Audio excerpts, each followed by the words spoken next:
ഇന്നത്തെ വീഡിയോയിൽ ഞാൻ പറയാൻ പോകുന്നത് ടിറ്റിവാങ്സ മലനിര മത്സ്യങ്ങളെ പറ്റിയാണ്. മലേഷ്യയിലെ ടിറ്റിവാങ്സ മലനിര പ്രദേശങ്ങളിൽ കാണപ്പെടുന്ന ശുദ്ധജല മത്സ്യങ്ങളെ പറ്റിയാണ്. ടിറ്റിവാങ്സ മലനിരകൾ മലേഷ്യയുടെ ഹൃദയഭാഗത്താണ് സ്ഥിതി ചെയ്യുന്നത്. ഇവിടെ നിന്നാണ് നിരവധി നദികളും ചെറിയ കുളങ്ങളും ഉത്ഭവിക്കുന്നത്. ഈ പ്രദേശം തണുത്തതും ഓക്സിജൻ സമൃദ്ധവുമായ ശുദ്ധജലത്തിനാൽ സമ്പന്നമാണ്. അതിനാൽ സ്രോതസ്സുകളിലും പാറകൾക്കടിയിലും നദീതടങ്ങളിലും മത്സ്യങ്ങൾ ജീവിക്കുന്നു. ഈ പ്രദേശത്ത് കണ്ടെത്തിയ പ്രധാന മത്സ്യവർഗ്ഗങ്ങളാണ് ഗോൾഡൻ ബേസിയർ, കാസ്ബോറ, വാർബ്, കാറ്റ്ഫിഷ്, ടോച്ച്, ഗരാസപ്പ് എന്നിവ ഇവിടുത്തെ മത്സ്യങ്ങൾ. ചിലത് സസ്യഭോജികളും കീടഭോജികളും ചിലർ സർവ്വഭോജികളുമാണ്. അവർ നദിക്കടിയിലെ ചെറുകീടങ്ങൾ, ചെറുപുഴുക്കൾ, പച്ചപ്പായൽ, ചെറുജല സസ്യങ്ങൾ എന്നിവയാണ് ഭക്ഷണം.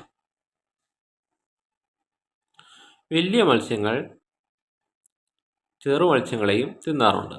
സാധാരണയായി ഇവിടുത്തെ മത്സ്യങ്ങളുടെ പ്രജനനകാലം മഴക്കാലമാണ്.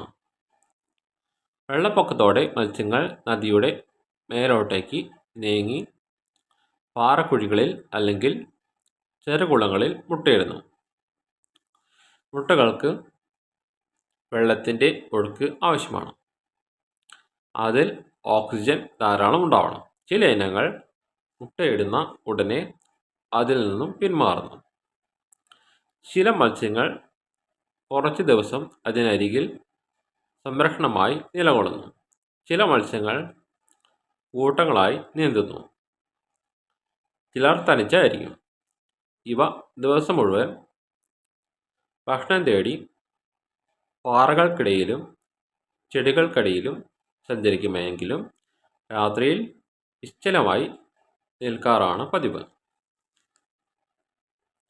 വനം നശീകരണം മൂലവും ഖനനം, ജലമലിനീകരണം, അധിക മത്സ്യബന്ധനം, അന്യജാതി മത്സ്യങ്ങൾ തുടങ്ങിയവ ഇവയെ ബാധിക്കാറുണ്ട്.